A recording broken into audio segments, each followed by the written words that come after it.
Regardez simplement l'agriculture. Il y a aujourd'hui en France quelques centaines de milliers d'agriculteurs. Il y en avait des dizaines de millions. Alors certes, il faut mitiger ça par le fait qu'il y a des importations, etc., de denrées alimentaires. Mais enfin, cependant, vous voyez que donner à manger à la population française, eh bien, ça ne demande pas grand monde. Tout ça parce qu'on a des tracteurs qui sont guidés par GPS, etc. Et c'est beaucoup, on, peut, on a besoin de beaucoup moins de paysans que quand on fauchait les blés à la faux, ce qui était déjà un progrès technique par rapport à l'époque où on n'avait pas de faux. Et il y a un certain nombre de métiers où les gens prétendent travailler et en fait, ils ne font pas grand-chose. J'en fais partie. Je veux dire, la recherche a longtemps été un loisir qui était réservé à quelques aristocrates, où maintenant on a un peu salarié les chercheurs. Bon, il faut bien que nous soyons rémunérés quand même, mais historiquement, c'est pas un métier être chercheur, c'est un loisir qui maintenant est devenu un métier. Donc non seulement le travail disparaît, mais on n'est même pas sûr de ce qu'est un travail ou pas. Donc cette disparition du travail, ça ne veut pas dire que le travail va disparaître d'un coup, ça ne veut pas dire que même que le travail va disparaître tout court, mais ça veut dire qu'il y aura le travail va prendre de moins en moins de place dans nos vies. L'époque où les enfants de 5 ans allaient travailler dans les champs et où les vieux travaillaient jusqu'à leur mort, elle est révolue. Euh, et, et, et, et c'est un progrès. Et c'est un progrès si on considère que c'est mieux qu'il n'y ait pas d'enfants qui travaillent dans les mines que qu'il y ait des enfants qui travaillent dans les mines. Alors, bien entendu, le jour où on ferme une mine, les mineurs cherchent à préserver leur emploi et c'est tout à fait normal. Vous ne pouvez pas dire aux gens devenez oisifs et puis c'est tant mieux pour vous et réjouissez-vous. Ça, c'est quelque chose qui ne marche pas. En revanche, posons-nous la question qui parmi les mineurs souhaite que ses propres enfants soient mineurs? Pas beaucoup. Pas beaucoup. C'est un métier dur, être mineur. Et si on peut remplacer les mines par des machines qui font le travail du mineur à la place du mineur, bien, les mineurs sont contents pour leurs enfants. Mais il faut leur donner un petit peu de temps. Il faut que les enfants aillent à l'école, qu'ils apprennent autre chose, qu'ils fassent autre chose, etc. Bon, donc c'est un progrès, mais qui pose aussi, bien entendu, un certain nombre de questions. Et la question la plus grave, c'est de savoir si c'est les machines qui produisent des biens et des services, à qui ces biens et ces services appartiennent. Alors, traditionnellement, la réponse est au propriétaire de la machine. Et donc aujourd'hui, ça veut dire que des gens comme Sergey Brin, Larry Page, Mark Zuckerberg, Jeff Bezos, Elon Musk sont ceux qui possèdent les machines, qui produisent les richesses. Et donc ces gens sont richissimes. Et si nous continuons comme ça, eh bien, nous allons créer la société la plus inégalitaire qui ait existé au cours de l'histoire de l'humanité. Donc, il faut trouver d'autres réponses à la question quand une machine produit des richesses, à qui ces richesses appartiennent? Et vraisemblablement, la seule réponse qu'on puisse donner, c'est un peu à tout le monde, même à ceux qui ne travaillent pas. Ah oui, donc ça, il faut s'habituer au fait qu'il y a des gens qui ne travaillent pas, mais qui consomment, parce que si c'est les machines qui travaillent pour nous, ben, ce n'est pas les machines qui vont consommer les biens et les services, c'est nous qui allons les consommer. Donc ça veut dire qu'il faut que nous ayons un revenu pour accéder à ces biens et ces services. Et j'essaye de convaincre mes amis économistes que le problème de l'économie aujourd'hui, c'est de savoir si on trouve une corne d'abondance, à qui appartiennent les rôtis, les fruits et qui sortent, les gâteaux, etc., les vins capiteux qui sortent de la corne d'abondance, à qui ils appartiennent. Et alors, tous les économistes sont unanimes pour me répondre le principe numéro un de l'économie, c'est qu'il n'y a pas de corne d'abondance. Mais pourtant, il y a des cornes d'abondance. Les entreprises que j'ai citées, Google, Facebook, Amazon et Tesla, sont des cornes d'abondance. Elles produisent de la richesse, elles produisent de la richesse, c'est les machines qui produisent de la richesse, c'est pas les êtres humains, et les propriétaires de ces machines ne peuvent pas s'accaparer ces richesses. C'est pas un monde qui est tenable. Donc, nous avons à penser autrement les relations sociales, l'économie, etc. Et c'est pour ça que le politique a un rôle extrêmement important à jouer aujourd'hui en répondant à ces questions de comment est-ce qu'on va organiser la société si c'est plus le travail qui structure la société. Peut-être individuellement, en tant que parent ou en tant qu'élève, vous vous posez des questions plus concrètes que de savoir comment choisir son métier. Et voilà 3 éléments de réponse qui vont me servir de conclusion. Une chose importante, c'est d'identifier la part répétitive qu'il y a dans des métiers. Si vous vous rendez compte qu'un métier consiste à répéter la même action tous les jours ou toutes les minutes, eh ben, il est vraisemblable que ce métier sera vite remplacé par une machine. Et donc, ce n'est pas une bonne idée d'aller dans cette direction. En revanche, si vous avez un métier qui est orienté vers le soin à la personne, vers la sollicitude, vers le fait de s'occuper des autres, etc., c'est un métier qui a plus de chances de perdurer. Il y a aussi une chose importante dans le monde dans lequel on vit, c'est d'apprendre un peu d'informatique. Donc, il y a un slogan qui est un peu brutal, donc je ne sais pas si j'ai raison de vous le donner. Il y a un slogan qui dit il faut apprendre à programmer parce qu'il y a les gens qui programment et les gens qui sont programmés. Donc, si vous voulez être du côté de ceux qui programment et pas de ceux qui sont programmés, il faut apprendre à programmer vous-même, ou plus généralement apprendre un peu d'informatique. Et donc, ça, c'est une question qu'il faut poser quand on choisit une filière d'orientation. C'est est-ce que je vais apprendre un peu d'informatique ou pas? C'est-à-dire, si vous vous orientez vers une formation où on n'apprend pas du tout d'informatique, eh bien, ça sera compliqué de survivre dans le monde d'aujourd'hui et de demain parce que l'informatique est partout.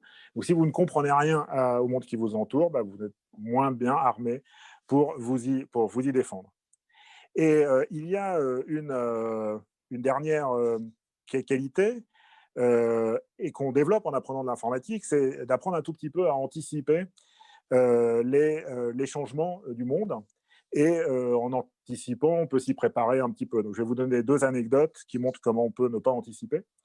Un jour, j'ai pris, il y a longtemps, peut-être une vingtaine d'années, j'ai pris un taxi et j'ai vu pour la première fois de ma vie un GPS. Voilà. Donc, j'appartiens à ces gens qui ont connu un monde où il n'y avait pas de GPS. Et le premier GPS que j'ai vu, c'était dans un taxi. Et j'ai demandé ce que c'était, le chauffeur de taxi m'a expliqué, etc. Il m'a dit c'est formidable parce que maintenant, je n'ai plus besoin de connaître les noms des rues par cœur. Et je n'ai plus besoin d'utiliser une carte de géographie, une carte de la ville. Et je me suis dit, mais alors dans ce cas-là, n'importe quel imbécile peut être chauffeur de taxi, puisque le chauffeur de taxi avait une connaissance des rues de la ville qui faisait qu'il fallait qu'il les apprenne. Donc tout le monde ne pouvait pas être chauffeur de taxi, il fallait connaître les rues. Si vous ne connaissiez pas les rues, vous ne pouviez pas être chauffeur de taxi. Et je me suis dit, mais c'est pas le GPS n'est pas en train de remplacer votre travail là. Bien non, non, au contraire, c'est moi qui conduis la voiture. Hein, vous rassurez-vous, c'est moi qui conduis la voiture, mais c'est le GPS qui guide, qui m'aide. Voilà. Sauf que 5 ans après, j'ai pris un autre taxi. J'ai demandé l'avenue des Champs-Élysées. Le chauffeur de taxi ne savait pas où c'était. Donc il a tapé avenue des Champs-Élysées sur son GPS et on était allé avenue des Champs-Élysées. Et donc là, je me suis dit que oui, il est vrai que n'importe quel ignorant, c'était pas nécessairement un crétin, mais c'était quelqu'un qui connaissait pas les rues de Paris manifestement, qui pouvait être chauffeur de taxi. Et donc les chauffeurs de taxi, après, ont vécu, comme vous le savez, des, ils ont eu d'énormes problèmes à rester chauffeur de taxi, et ben parce qu'il y avait une concurrence de gens qui n'avaient pas besoin de connaissances. Donc ça, c'était un manque d'anticipation. Le même chauffeur de taxi qui aurait appris un peu d'informatique à l'école se serait dit, mais oui, bien entendu, l'information, elle est traitée par le GPS au lieu d'être traitée par moi, et donc je suis en train d'être remplacé par le GPS. Et donc il faut que je pense à faire autre chose que chauffeur de taxi. Par exemple, que je fabrique des GPS, ou que je développe des applications pour réserver des taxis en ligne, ou que je change de métier complètement, mais que je m'y prépare parce que dans 5 ans, ça sera fini. Mais les chauffeurs de taxi sont restés très confiants sur le fait qu'ils étaient chauffeurs de taxi et que personne n'allait les embêter, etc. Et voilà, ils se sont trompés. Le même problème, c'est un peu posé avec les libraires. Bon, voilà, j'ai plus d'amis libraires que d'amis chauffeurs de taxi, donc ça me fait un peu plus mal d'en parler, mais je crois qu'ils ont fait les mêmes erreurs. Euh, Souvent, j'allais dans des librairies et puis j'essayais d'acheter un livre et il n'était pas en rayon. Bah, il y a beaucoup de livres et les librairies ne sont pas extensibles à l'infini, donc les libraires me disaient, ben voilà, je peux le commander. Je disais, bon, ok, commandez-le.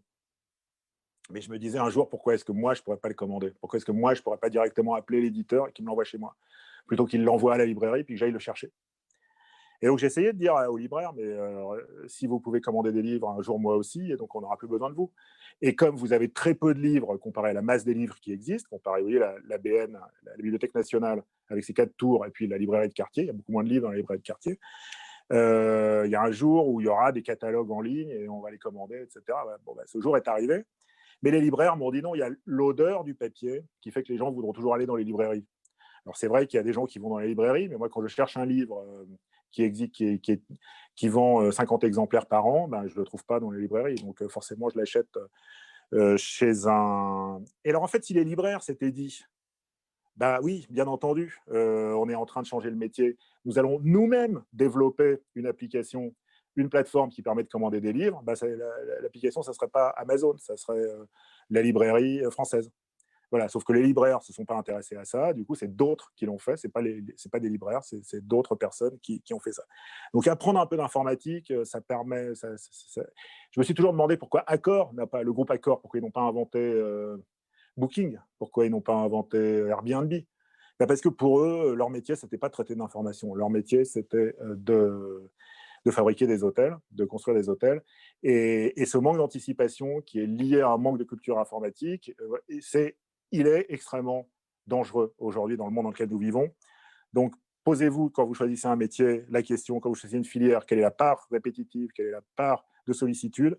Posez-vous la question, est-ce que je vais apprendre un petit peu d'informatique qui me permettra de comprendre le monde dans lequel nous vivons, de mieux l'anticiper et d'y être mieux, puisque le but des innovations techniques, c'est quand même que nous soyons mieux dans le monde et pas que nous y soyons moins bien. Je vous remercie. Donc, j'ai vu qu'il y a 4 questions dans le chat. Oui, merci Gilles pour cette intervention. En effet, il y a eu 2 ou 3 questions posées, notamment par rapport à tous les métiers que vous avez cités qui ont été transformés et pour lesquels la personne humaine a été supprimée, entre guillemets, hein, il faut mettre les mots justes dessus. Dans la société à l'avenir, ça impose d'inventer ou de proposer un nouveau métier pour cette personne. Alors, tout à fait, tout à fait. C'est les questions politiques face auxquelles nous sommes aujourd'hui. C'est les questions centrales de l'organisation de la société. Alors, il y a une question qui était comment fonctionne la reconnaissance faciale et peut-elle se tromper? Alors, comment elle fonctionne? Elle fonctionne à peu près comme la reconnaissance des chats et des chiens que je vous ai décrite. Peut-elle se tromper? Oui. Oui, oui, ce sont des algorithmes statistiques. Alors, il y a des gens qui se ressemblent, il y a des jumeaux, il y a des erreurs dans les bases de données. Donc oui, la reconnaissance faciale n'est pas fiable à 100%. La vraie question sur la reconnaissance faciale, je suis désolé, Jean-Marc, c'est pas tout à fait celle-là. C'est pourquoi est-ce qu'on a envie de reconnaître le visage des gens? Quel est l'intérêt de faire ça? Pourquoi est-ce qu'on a besoin de... Voilà. Donc, oui, il y avait un endroit où il y avait la reconnaissance faciale au XXe siècle, c'était à l'entrée des boîtes de nuit. Il y avait quelqu'un qu'on appelait le physionomiste et qui disait toi tu rentres pas. Donc là, je reconnais que voilà, il y avait des gens qu'on voulait pas, des gens en ébriété dont on voulait pas dans la boîte de nuit. Et donc, voilà. Donc on les sortait du club. Mais il y a, par exemple, ça ne se produisait pas dans les écoles, ça ne se produisait pas à l'université, ça ne se produisait pas dans les entreprises, ça ne se produisait pas dans les aéroports. Donc tout d'un coup, on a la possibilité de reconnaître le visage des gens. Mais pourquoi est-ce qu'on le fait? Pourquoi est-ce qu'on a envie de le faire? C'est ça la question. Alors, est-ce qu'on est prêt, par exemple, à avoir une caméra qui nous suit, qui nous filme à chaque minute, à chaque endroit où nous nous trouvons, parce que une fois par an, cette caméra va permettre de détecter un dangereux terroriste? Alors, est-ce qu'elle va le détecter, le dangereux terroriste? Il n'est pas abruti, le dangereux terroriste, hein. Il sait qu'il peut se camoufler, il sait qu'il faut mettre un masque sur le visage, par exemple, et qu'on passe beaucoup plus inaperçu.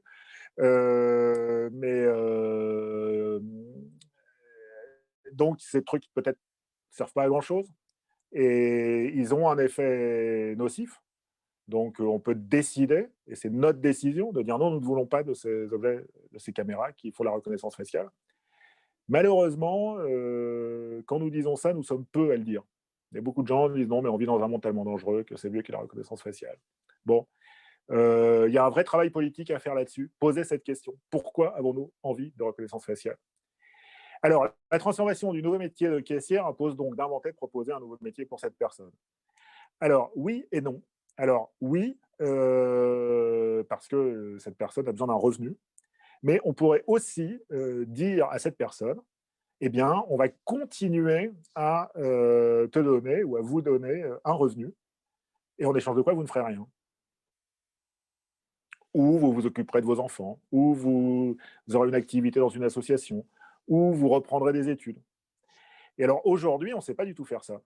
Donc c'est les caisses automatiques qui produisent la richesse, mais la richesse, elle va aux directeurs, aux actionnaires du supermarché, et elle ne va pas ni aux anciennes caissières, ni aux anciens livreurs, ni à rien.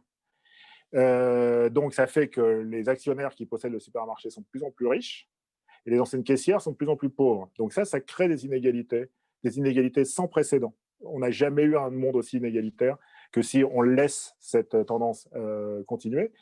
Donc, oui, on peut proposer à la caissière de nouveaux métiers et on peut aussi décider que, voilà, l'oisiveté, il y a déjà 42 millions d'oisifs, pourquoi pas une caissière en plus. La société peut tout à fait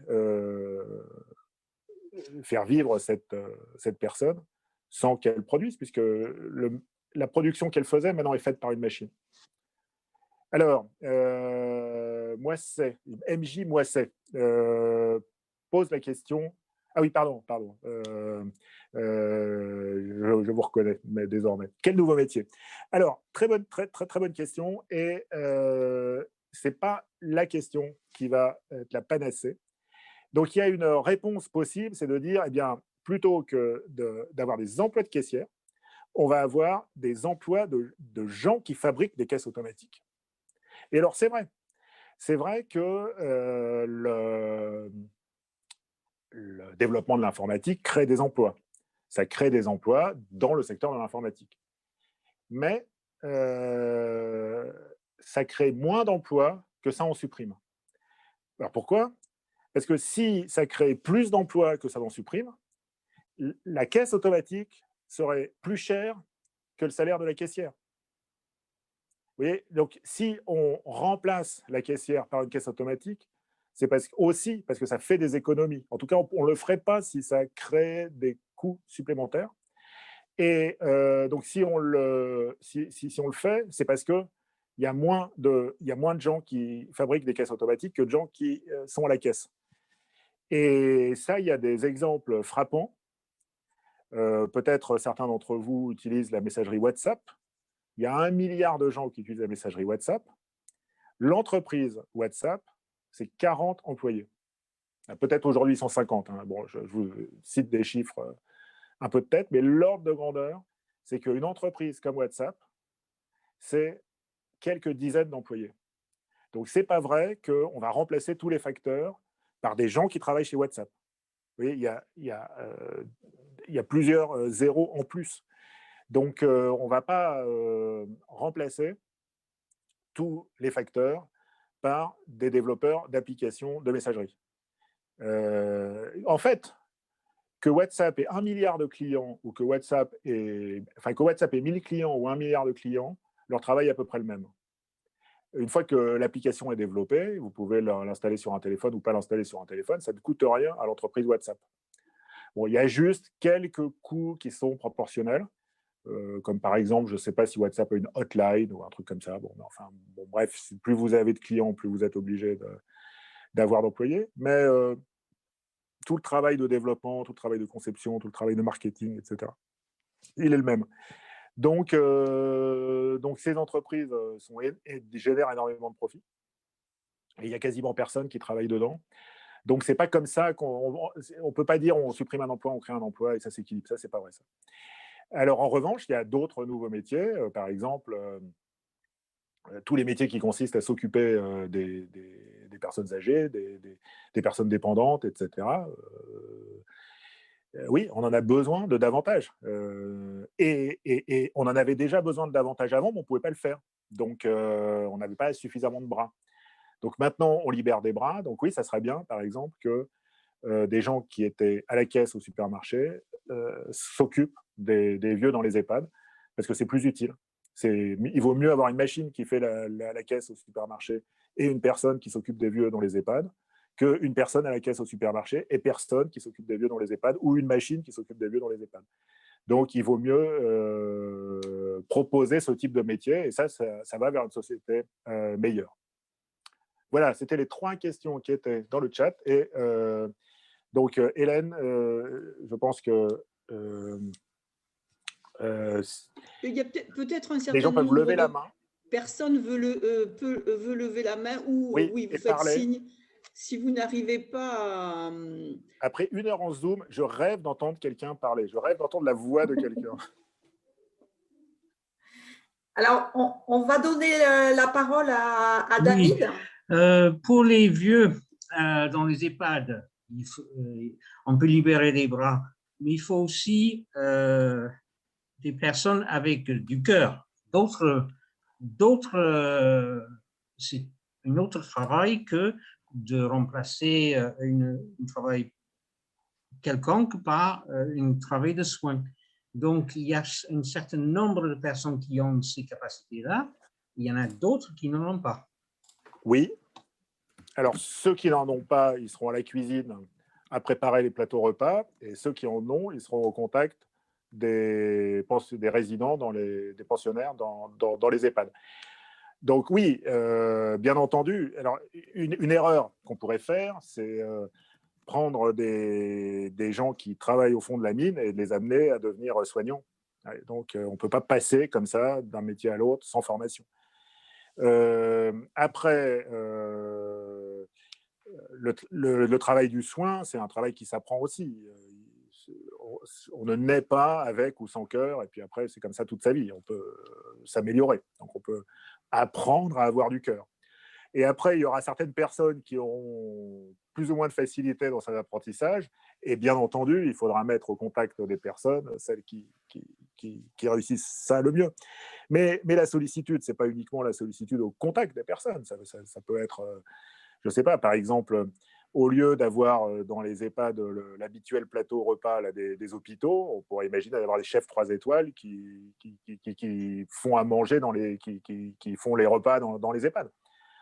Voilà, même si eux-mêmes n'ont pas un très bon contact avec les résidents des EHPAD, ils sont utiles aussi. Vous voyez, donc ce type de... Voilà. Mais cela dit, là, j'essaye de dessiner à gros traits des évolutions possibles de la société. J'ai conscience du fait que je ne vais pas ce soir et ni jamais vous apporter la solution à chacun des problèmes qui vont se poser concrètement. Ce que je suis juste en train de vous dire, c'est qu'on n'a plus besoin de personnes à la caisse dans les supermarchés, on a besoin de gens pour s'occuper des vieux dans les EHPAD, donc essayons d'utiliser cette énergie, cette main-d'œuvre pour quelque chose de mieux.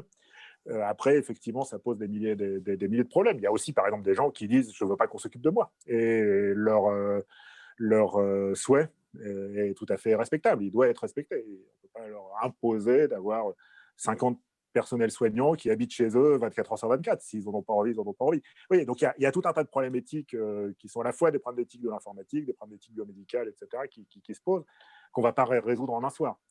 Mais malgré tout, à quoi sert le travail? La réponse à produire devrait petit à petit devenir à produire du soin. Donc, c'est une des pistes possibles. C'est bien une notion de régulation, une notion politique. Oui, voilà. Alors, il ne faut pas penser que parce qu'on va aller vers une société sans travail et une société peut-être sans propriété aussi. Bon, je n'ai pas parlé de la propriété ce soir, mais la notion de propriété, elle est tout aussi bousculée que la notion de travail. Et donc, souvent, quand on dit on va avoir une société sans travail et sans propriété, les gens nous voient dans le livre de Thomas More, l'Utopia. Pas nécessairement, c'est-à-dire il y aura toujours besoin, on ne va pas vivre dans une société totalement anomique, dans une société sans loi, où puisque tout le monde sera heureux, il n'y aura pas de criminels, il n'y aura pas besoin de police, voilà. Donc non, il ne faut pas être utopiste.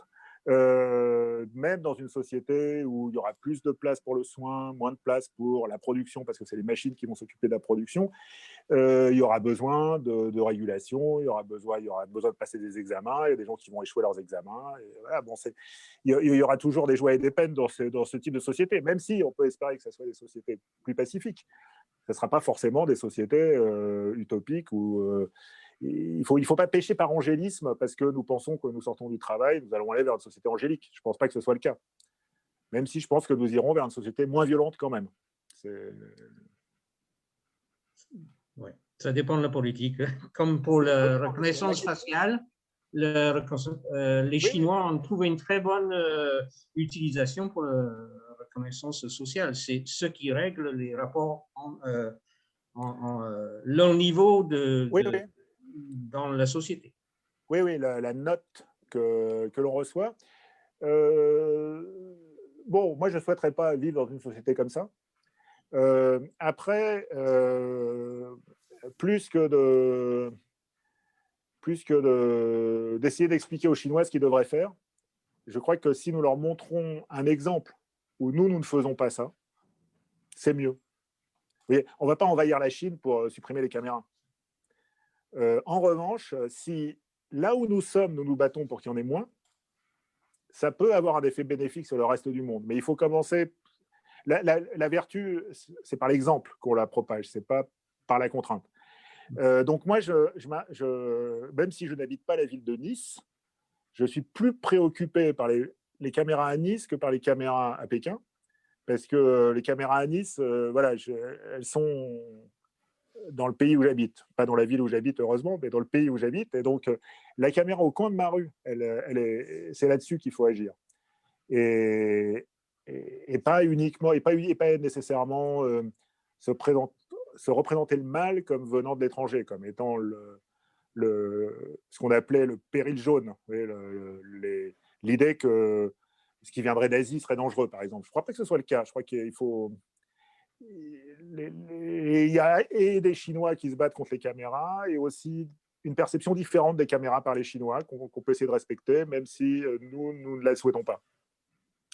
Voilà. Puis il faut admettre qu'il y a quelques bugs dans les caméras en Chine qui sont assez rigolos aussi. Donc il faut aussi se réjouir de ça. Il faut aussi se réjouir du fait que les systèmes totalitaires déraillent souvent. Et c'est pas si facile d'être dictateur. Hein. C'est un métier pas si simple. Alors il y a un autre message. Oui. Ouais. Oui, alors justement, par rapport à la reconnaissance faciale, par rapport aux caméras, etc., est-ce que quand même, quand on vit dans un monde du numérique de plus en plus, on ne s'habitue pas et on n'a plus de réaction par rapport à cela? Parce qu'on voit que quand on a des réactions par rapport à la surabondance de caméras, même dans nos petites villes au fin fond de l'Aveyron, plus personne ne réagit, tout le monde trouve ça normal, tout le monde dit mais si je ne commets pas d'infraction, je ne risque rien, etc. Alors, est-ce qu'on n'a pas progressivement une accoutumance? Voilà. Alors c'est possible, et la question c'est aussi comment faire pour éviter cette accoutumance. Alors il y a plusieurs solutions. Moi je crois que mieux comprendre ce que sont ces caméras aide. Donc, par exemple, beaucoup d'ados que je connais par ailleurs ont une page Facebook. Donc, j'essaie de leur dire, mais est-ce que tu as conscience du fait que si c'est gratuit, c'est toi le produit? Facebook récupère des données sur toi. À quel montant tu évalues la valeur de ces données? Donc, combien est-ce que tu payes Facebook en euros, même si tu ne le payes pas en euros, mais en données? Bon. Donc, ça, c'est des questions où, en général, les ados, enfin les ados maintenant sont plus sur Facebook, ils sont sur d'autres réseaux sociaux, enfin disons les vieux ados à qui je pose ces questions me regardent avec des yeux écarquillés. Et puis je me suis aperçu que mes doctorants, par exemple, alors ça ne représente pas une population sur laquelle on peut faire des statistiques, hein, c'est un petit nombre de gens, mais très peu ont des pages Facebook. Donc ils ont appris à la fois à communiquer sur le web sans donner leurs données, car ils font des sites web par eux-mêmes, par exemple. Donc ça, ils l'ont appris, mais également, ils ont appris à réfléchir à quelles sont les chaînes de valeur, etc. Ce que beaucoup d'utilisateurs naïfs de Facebook ne font pas. Donc je crois qu'il y a un travail d'éducation, un travail de propagation des lumières, disons, qui est important pour que les gens se rendent compte que c'est grave d'être filmé quand même. Et alors puis, après, il y a aussi un autre travail à faire, c'est un travail de militant, d'essayer de convaincre les gens que c'est embêtant pour eux d'avoir une caméra. Donc moi, par exemple, ça m'est arrivé de faire une intervention un peu comme celle-ci. À la fin de l'intervention, il y a quelqu'un qui vient me voir et qui me dit, moi, si il y a un violeur qui s'en prend à ma fille ou qui s'en prend à mes enfants, je souhaite pas je souhaite qu'on le retrouve. Et donc, ça ne me dérange pas qu'il y ait une caméra pour qu'on puisse protéger mes enfants des criminels. Donc, j'aurais dit, oui, mais est-ce que vous auriez le même avis si les criminels en question, c'était vos enfants?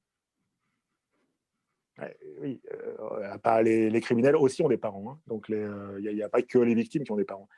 Donc, bon, bien entendu, pas j'imagine pas que les enfants de cette personne puissent être des criminels qui découpent les gens en 1000 morceaux avec une machette. Mais voilà, je lui dis par exemple, si un de vos enfants vend un peu de drogue, est-ce que vous souhaitez qu'il soit filmé, qu'il ait un casier judiciaire, etc.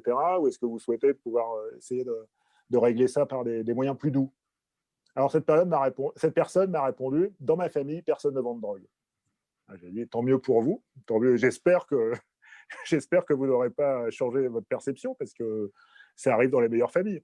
Mais voilà, donc je ne pense pas avoir fait changer cette personne d'avis sur la surveillance, mais voilà, j'ai peut-être commencé à semer un peu le doute, et peut-être que cette personne, je ne lui souhaite pas, mais peut-être qu'un jour, la police apprendra que sa fille dealait à la sortie du lycée, et voilà, elle se dira, bon, j'aurais mieux fait de régler ça d'une manière plus douce, par le dialogue ou je ne sais quoi, plutôt que par une caméra. Bon, voilà, ce type de message, on peut aussi le passer, on peut aussi amener les gens à réfléchir, à douter, etc. Puis on peut aussi, nous, soi-même, douter de ces certitudes, c'est important aussi.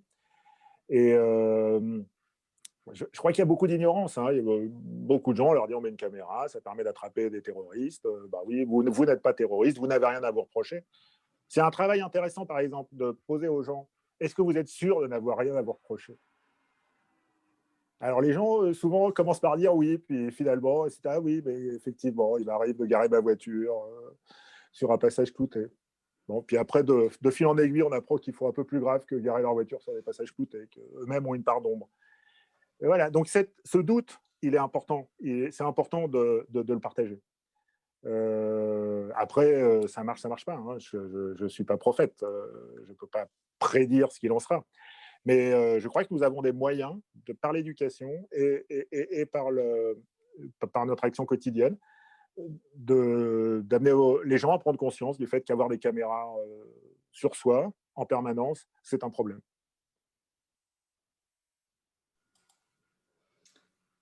Il y avait une autre question de Sylvain qui l'a posée sur le chat. Je ne sais pas si Sylvain peut prendre la parole. Alors, pour le coup, ce n'était pas vraiment une question, c'était dans la discussion de ce qui se disait effectivement et la problématique qu'on se posait, donc société donc, sans travail ou repenser le travail ou repenser la répartition du travail. Donc c'était pour ça, voilà, effectivement, mais ça a été dit plusieurs fois que de toute façon, à la base, ça veut dire qu'il faut qu'il y ait des choix politiques pour tout ça, quoi. Et aussi bien par rapport à la répartition de la richesse, à qui appartient la richesse, etc. Mais du coup, comme j'ai la parole, je vais la garder. Et en fait, j'avais une question, alors j'hésitais à la poser, c'est pour ça que j'avais rebaissé la main, mais c'était, parce que quelque part, je me suis dit, ça sortait de la conférence de ce soir, mais le sujet a été abordé par M. Dowek concernant tout ce qui était humain augmenté. Et je crois qu'on dit, vous avez abordé le sujet en disant, je crois que ça n'existait pas, enfin, ou je ne sais plus ce que vous avez dit précisément, mais moi, je voulais poser la question concernant tout ce qu'on appelle tout ce qui est exosquelette ou organe artificiel. Est-ce que par rapport à ça, alors on sort de l'intelligence artificielle, mais est-ce que là, pour le coup, la technologie, la technique n'aide pas ou, entre guillemets, ne demande pas l'humain, quoi? Oui, non, je crois que nous sommes tous des humains augmentés.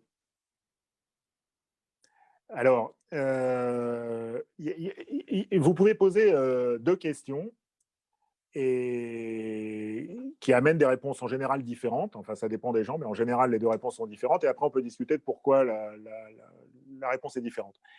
Donc, si je vous dis, au lieu d'avoir votre téléphone dans la poche, on pourrait vous le greffer dans l'oreille. Ça serait pratique puisque vous le perderiez plus.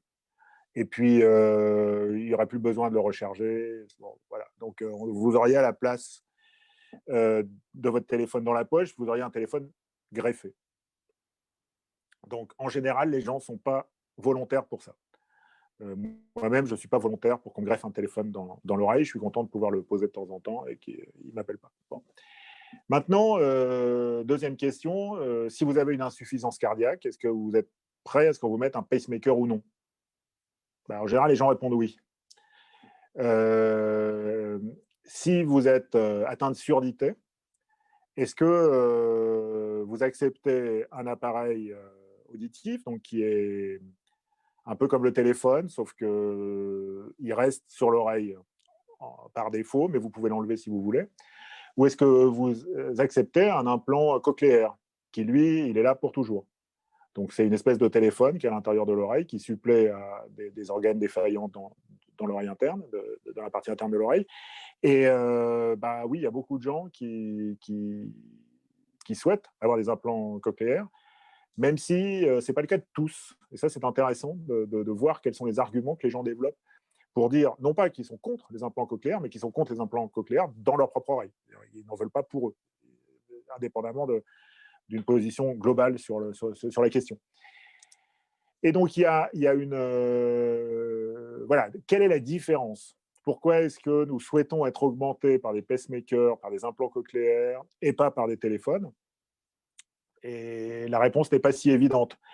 Il y a une réponse simple, c'est que l'implant cochléaire est plus utile que le téléphone. Si vous n'entendez rien, vous êtes content d'entendre quelque chose, en général, pas tout le monde, mais en général, ou alors que le téléphone, ce n'est pas tellement une grosse contrainte de l'avoir dans votre poche. En revanche, si à chaque fois que vous voulez entendre quelqu'un qui vous parle à 1 mètre, vous devez mettre un appareil sur votre oreille, ça c'est plus contraignant. Donc, nous voyons que nous pouvons très bien choisir quel humain augmenté nous pouvons être. Nous voulons être. Nous pouvons choisir d'avoir un implant cochléaire ou non, d'avoir un téléphone ou non, peut-être un téléphone implanté ou non. Bon, alors, le téléphone, on ne sait pas encore les implanter dans les oreilles, mais il y a cette histoire de grain de riz là, qui vous permet d'entrer dans les clubs. Là. Vous pouvez mettre sous la peau une puce RFID qui marche comme un badge, sauf que le badge est à l'intérieur de votre main ou de votre bras. Et donc, quand vous passez, vous pouvez être reconnu. Oui, avec le téléphone se pose le problème du traçage, tout à fait, avec le pacemaker, il se pose aussi des problèmes de traçage. Et pas uniquement des problèmes de traçage. Ouais, voilà, un autre dilemme pour vous montrer, non pas quelles sont les bonnes réponses, mais la complexité des problèmes.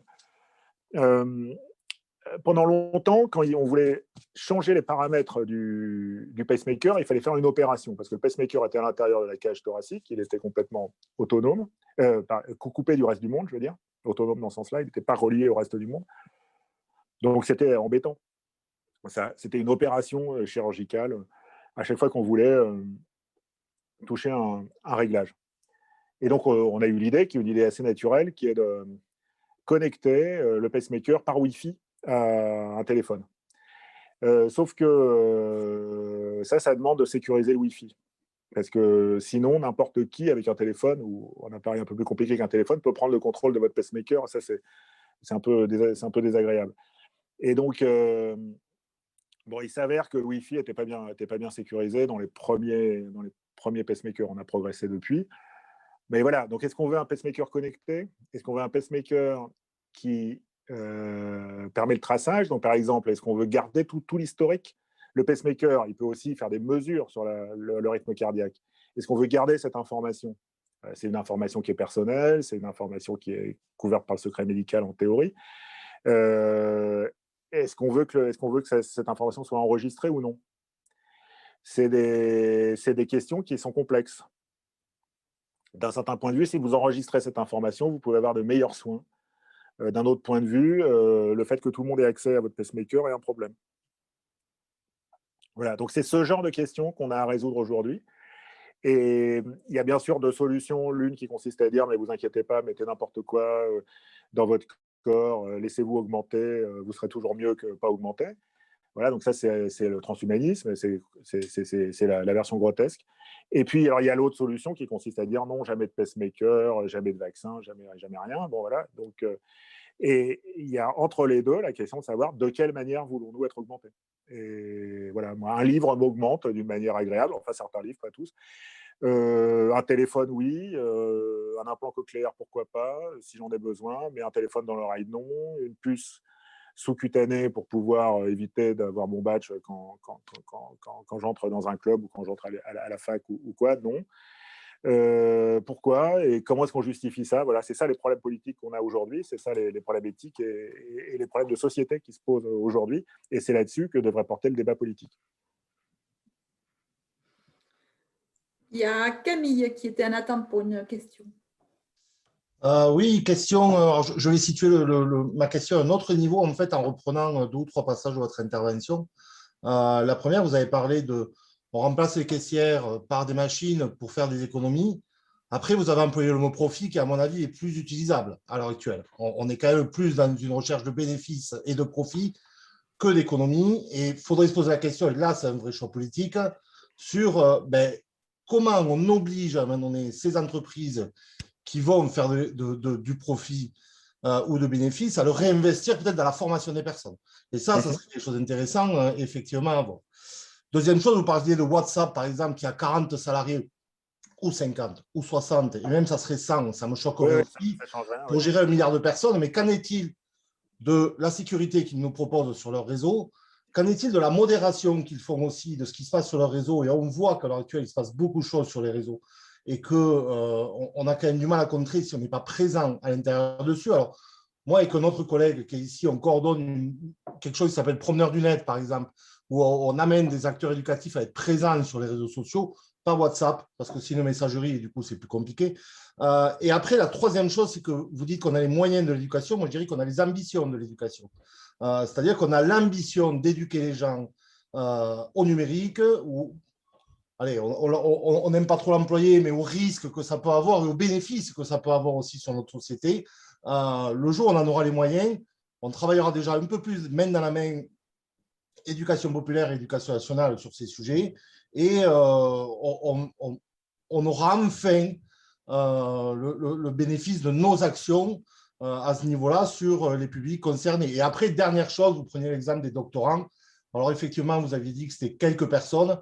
Non seulement c'est quelques personnes, mais en plus, c'est des personnes qui sont très peu issues du milieu ouvrier et très certainement plutôt d'un milieu favorisé, type cadre, enseignant ou profession libérale. Et donc, du coup, il y a un terreau à la maison qui est facilitant pour ce genre de réflexion, alors qu'on ne l'a pas forcément partout. Donc, je voulais aussi situer le débat à ce niveau-là, parce que quand on parle de choix politique, il se situe là et pas forcément que sur l'exosquelette non plus. Oui, bien entendu. Non, non, loin de moi l'idée qu'il ne se situe que sur l'exosquelette. Alors, c'est 4 questions très, très, très bonnes, c'est-à-dire il me faut 1 heure pour répondre à chacune. Donc, je vais essayer d'être plus concis que ça. Oui, alors, économie, profit, c'est quasiment le même mot. C'est-à-dire, c'est parce que les actionnaires font des économies sur les salaires, c'est-à-dire ils payent moins de salaires, donc ils font des économies, que ces économies sont reversées comme des profits. Donc, qu'est-ce qui nous empêche de taxer ces profits pour, par exemple, les réinvestir dans la formation des caissières? Rien. Rien, il n'y a rien qui nous empêche. Et d'ailleurs, bon, c'est peut-être de la démagogie, hein, c'est peut-être de l'enfumage, j'en sais rien. Mais d'ailleurs, les milliardaires du net, eux-mêmes, ils sont favorables. Donc, si vous prenez les vraiment très, très riches, là, Bill Gates et compagnie, je ne sais plus lequel de cette clique-là a décidé de donner 99% de sa fortune à... Je crois que c'est Zuckerberg. Zuckerberg a donné 99% de sa fortune à une fondation en ne faisant hériter ses enfants, je crois qu'il n'a qu'un seul enfant ou 2, je ne sais plus, enfin, que de 1% de sa fortune, ce qui fait qu'ils vont juste commencer dans la vie avec quelques centaines de millions de dollars au lieu de commencer avec 100 fois plus. Bon, donc eux-mêmes sont prêts à une taxation à 99% de leurs revenus. Bon, je comprends bien l'aspect communication qu'il y a dans l'annonce de Zuckerberg, je ne suis pas naïf à ce point-là, mais enfin quand même, disons, c'est quand même pas mal que des gens se disent, oui, c'est bien entendu qu'on gagne trop d'argent et qu'il faut le réinvestir et qu'il faut le partager ou qu'on ne peut pas juste le garder pour soi. Donc voilà, et après, le processus politique ne se met pas en place, ou il se met en place, mais très doucement. Voilà, l'Union européenne commence un peu à taxer les géants du net, mais très doucement. Bon. Donc, d'un certain point de vue, ça va nous amener directement à la dernière question. Il y a une vraie question d'éducation, c'est-à-dire on a l'impression que la singularité, la différence, la spécificité de ces entreprises, qui ne rentrent pas dans les moules économiques habituels, on a l'impression que les gens qui pensent ces problèmes au niveau politique, hein, n'ont pas perçu ça. C'est-à-dire, ils continuent à penser à Google comme ils pensaient à Renault. Et en fait, ces entreprises qui ont des structures complètement différentes, ça n'a rien à voir. On est dans un autre monde. Voilà, donc il faut que les lois changent. Bon, moi, suis relativement optimiste sur le fait qu'elle change dans les 50 années qui viennent. Je ne suis pas certain je suis pas certain de voir ça de mon vivant, mais enfin, il y a une prise de conscience qui est quand même évidente que ça peut pas continuer comme ça. On ne peut pas aller vers une société aussi inégalitaire.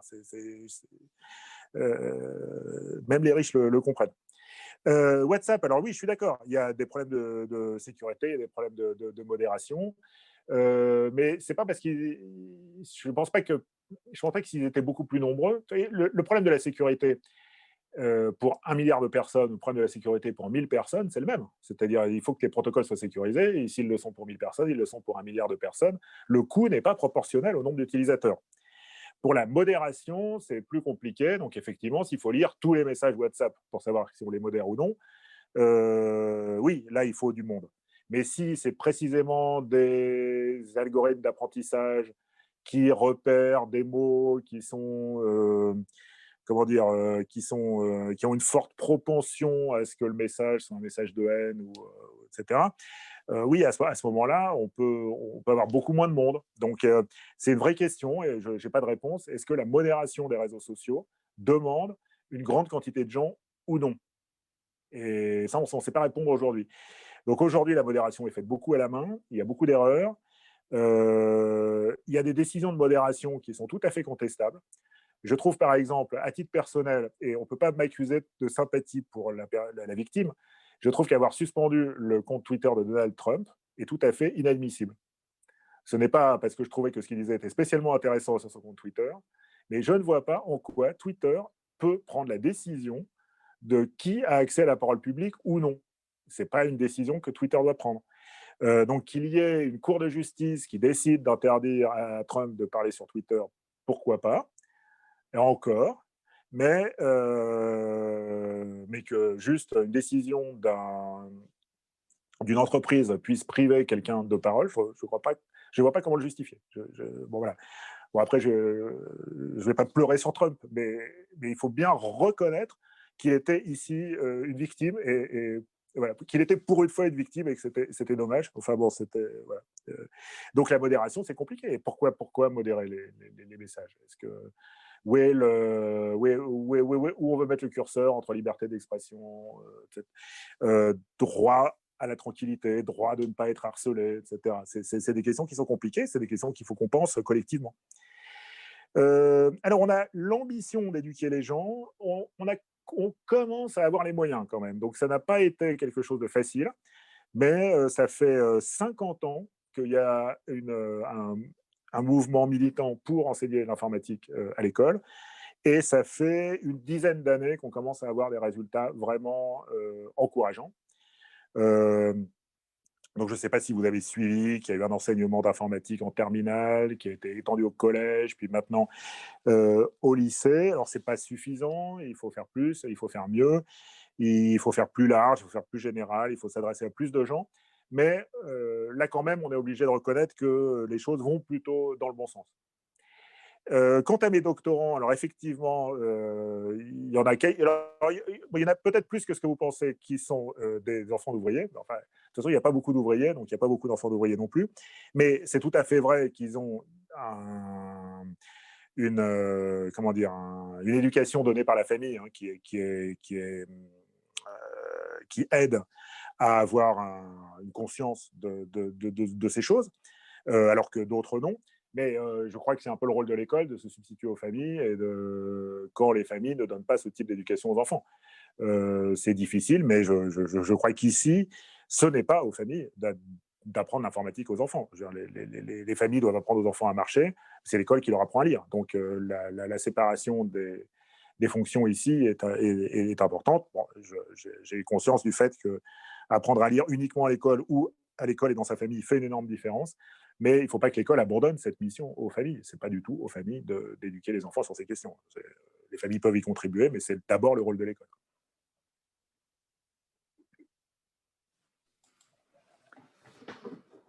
Merci Gilles. Est-ce que Sabine souhaite reprendre? Il vous faut réactiver votre micro, Sabine, s'il vous plaît. Oui. Ça y est, vous m'entendez? Oui. C'était beaucoup sur l'apprentissage, effectivement, pour les enfants, après, pour le futur, pour évoluer. Et c'était la question de monsieur. Par contre, ce que je vous dirais, par exemple, le problème pour les assurances, quand on prend les données médicales et qu'on va être tributaire sur savoir si on se conduit bien avec les assurances, là c'est pareil, c'est de savoir limiter jusqu'où on va, qu'est-ce qu'on accepte et qu'est-ce qu'on n'accepte pas, et suivant qu'on réduit le montant de l'assurance parce qu'on va donner ces données, voilà, jusqu'où on peut arrêter, et donc les lois, ou je ne sais pas comment on fait. Oui. Alors, c'est une question qui m'intéresse, disons, davantage, ça va aller un peu dans le même sens que ce que je disais tout à l'heure, que la question de la notation en Chine. C'est que nous avons un système de notation en France qui est en train de se mettre en place et il faut lutter contre. Donc, effectivement, les assurances, assez naturellement, essayent d'avoir le plus d'informations possible sur les risques qu'elles assurent. Ça, on ne peut pas leur reprocher ça, c'est leur métier d'essayer d'évaluer les risques qu'elles assurent. Et donc, les assurances peuvent vous demander, ou pourraient vous demander, donc aujourd'hui la loi leur interdit de le faire, mais pourrait vous demander de fournir des preuves que vous avez une alimentation saine, que vous ne fumez pas, etc. Bon.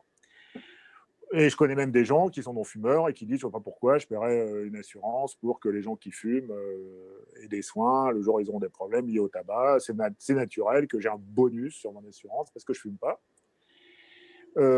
Après, le problème, c'est que si on a déclaré qu'on ne fume pas et qu'on fume, eh bien, on peut être attrapé par la police, donc il faut fumer en cachette. Et donc, si on se met à fumer en cachette parce qu'on a déclaré qu'on ne fumait pas, bon, c'est pas tout à fait le genre de société dans lequel on a envie de vivre, où on doit se cacher pour fumer. Et donc, il y a des possibilités de vérifier que vous ne fumez pas. Et il y a des possibilités, par exemple, de vérifier que vous faites du sport. Donc, avec les montres connectées, vous pouvez savoir chaque jour combien de pas vous avez fait. Donc, moi, je n'ai pas de montre connectée. C'est une information dont je n'ai pas besoin. Je ne souhaite pas qu'elle soit explicitée. Je ne souhaite pas non plus la partager avec quiconque. Et donc, vous pourriez avoir une assurance qui vous dit, attention, vous ne marchez pas assez, donc vous prenez des risques, donc du coup, malus. Voilà, donc vous voyez qu'on n'est pas au même niveau que le système de notation tel qu'il est décrit en Chine, etc. Où, vos enfants ont le droit d'aller à l'école parce que vous ne fumez pas. Vous voyez, donc ou aller dans une bonne école ou une mauvaise école parce que vous êtes un bon citoyen ou un mauvais citoyen. Donc ça, c'est quelque chose. On est très loin de ça, mais il y a quand même une petite idée de notation mais qui est déjà là, en fait, dans les bonus-malus des assurances auto. L'assurance auto regarde votre pédigré, et en fonction de votre pédigré, et d'informations qui sont peut-être des informations personnelles, que vous avez déjà eu des accidents par le passé ou non. Et en quoi ça regarde votre assurance? Bon, enfin, il s'avère qu'elle a l'information, puisque c'est elle qui rembourse. Donc, forcément, ils l'ont. Donc, en fonction de ça, ils décident de moduler la prime d'assurance. Il faudrait qu'on prenne garde au fait que ça ne se généralise pas, par le fait que les données que vous générez avec votre montre sur le nombre de pas que vous faites par jour, ou les données que vous générez avec votre personne connectée, qui est connectée à votre téléphone et qui vous permet de mieux suivre votre poids tous les jours, que ces données, maintenant qu'elles sont là, l'assurance peut vous les demander. Et donc, si la loi ne lui interdit pas de vous les demander, elle n'a aucune raison de ne pas moduler sa police en fonction de ça. Donc oui, ça c'est typiquement le genre de choses qui est un vrai problème contre lequel il faut lutter. Et je crois que c'est important de lutter ici, pas pour qu'en Chine ça soit différent, pour que chez nous ça soit différent. D'abord parce que ça nous concerne et également parce que comme j'essayais de le dire tout à l'heure, ça peut avoir une bonne influence sur les Chinois davantage que si on les menace de sanctions économiques ou quoi. Et si on nous-mêmes d'être vertueux, c'est comme ça que nous allons peut-être rendre les autres vertueux. C'est par l'exemple plus que par la contrainte. Et ne serait-ce que faisons-le pour nous, indépendamment des Chinois. Pour nous, mieux vivre, refusons de cette surveillance. Voilà. Après, jusqu'où il faut la refuser? Peut-être qu'une modulation raisonnable des polices d'assurance conviendrait à un grand nombre de nos concitoyens. Et leur point de vue est légitime aussi. Il a le droit de s'exprimer. Il faut débattre avec eux. Voilà. Moi, je suis plutôt, comme vous l'avez compris, pour ne pas trop partager mes données, même s'il m'arrive d'en partager. Oui, qui recherche les risques sismiques ou les risques de tempête Et qui Ils les recherchent aussi. Ils les recherchent aussi, rassurez-vous. Voilà, oui, c'est ça, justement. Mais ça, c'est le plus important parce que… Ouais, là où je trouve qu'on franchit une limite, c'est par exemple si vous êtes incité à tricher. C'est-à-dire, si vous déclarez, si votre assurance vous demande si vous fumez ou non, et vous déclarez que vous ne fumez pas, et vous fumez en cachette, là, je trouve que l'assurance a un effet mauvais. Elle vous apprend à être de mauvaises personnes, des personnes qui dissimulent, des personnes qui cachent, des personnes qui mentent. Et donc ça, c'est pas bien.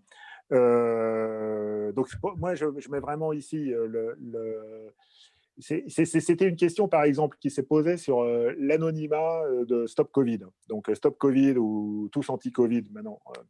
Et un protocole extrêmement sécurisé, extrêmement anonymisé. C'est-à-dire, on ne peut pas tracer vos mouvements à partir de Stop Covid. Voilà. J'ai essayé d'expliquer pourquoi dans un article dans Pour la Science, comment ça marchait, comment on pouvait être alerté si jamais on était en contact, on était personne contact, tout en étant invisible et intraçable. Donc ça, c'est possible, il y a des protocoles qui permettent ça. Et mes collègues qui ont fait Stop Covid, je n'ai pas participé, mais bon, je connais des personnes dans l'équipe, ont été très soucieux de ça. Et en revanche, il y a d'autres pays où le fait de tracer les gens sur leur téléphone est beaucoup plus culturellement accepté. Et donc, c'est le cas, par exemple, de la Corée. Et on disait, pourquoi est-ce qu'on ne fait pas comme en Corée, on trace tout le monde, comme ça, c'est beaucoup plus simple pour les prévenir s'il y a eu s'il y a une personne qui est cas contact. Et moi, je trouvais qu'il y avait un problème à partir du moment où on incitait les gens à laisser leur téléphone chez eux pour ne pas être tracés. Quand ils allaient acheter de la drogue aux dealers du coin, etc. Donc, qu'on les incitait à se cacher. À ce moment-là, on était dans une société de la défiance, etc. Et ce n'était pas vers ça qu'on voulait aller. Alors, on m'a expliqué qu'en Corée, ça marchait très bien. Et puis, il y a eu une petite réfutation de ça, puisqu'il y a une personne gay qui a été cas contact, qui a attrapé le Covid en Corée. Et donc, comme elle était allée dans un club gay, on a demandé au club, et donc il y avait un système où quand on entrait dans ce club, il fallait laisser un numéro de portable. Donc on a pris le cahier où toutes les personnes qui étaient venues danser dans ce club avaient laissé leur numéro de portable. Il y avait un tiers des numéros de portable qui étaient faux. Donc on s'aperçoit que cette société prétendument tout à fait à l'aise avec l'idée d'être tracé, si j'ai rien à me reprocher, j'ai rien à cacher, etc. En fait, ça ne marche pas. C'est un mythe. Les gens dissimulent quand même en Corée. Enfin, au moins les gays en Corée dissimulent. Voilà, bon. Et donc, à partir du moment où il y a trop de contraintes qui incitent les gens à mentir, la contrainte a un effet extrêmement délétère puisqu'elle casse le lien social. Elle casse le lien entre l'homme et la société, entre l'humain et la société, entre le citoyen et la société, puisqu'on incite l'humain à être en marge de la société. Et ça, c'est pas bien. Merci.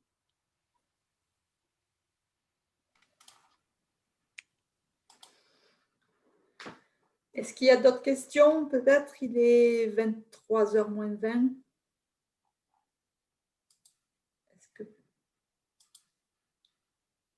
Est-ce que quelqu'un veut s'exprimer ou pas? Je pense que Gilles, vous avez pas mal développé tous les points. Bon, on peut rester toute la nuit si vous voulez. Vous ah oui, je crois que… S'il n'y a pas d'autres questions, je pense que nous pouvons clore cette soirée et remercier Gilles de Houet, parce que nous avons fait le tour quand même, un grand tour de la question, peut-être pas complet, mais on a évoqué quand même pas mal de problématiques de notre société liées justement à l'informatique, à, entre guillemets, l'intelligence artificielle, etc. Et bon, j'espère que tous ceux qui avaient envie de poser des questions ou de faire des remarques ont pu le faire. Et on va clore cette réunion non présentielle. À distance. À distance. Bien. Voilà. Merci beaucoup. Merci pour votre invitation. Voilà, et puis merci à vous. N'hésitez pas à m'écrire si vous voulez continuer à débattre. Oui, absolument. Et puis, on va essayer de voir si on peut débattre aussi en Aveyron avec les jeunes sur toutes ces questions lorsque nous serons un peu libérés. J'espère que ce sera rapidement, en tout cas pour la rentrée prochaine. Je crois qu'il ne faut pas rêver, mais voilà. Merci encore. Et merci à tous les participants. Voilà, bonne fin de soirée. Et à bientôt pour de nouvelles aventures, de nouvelles thématiques. Bonsoir à tous. Merci, bonsoir. Merci, bonne soirée.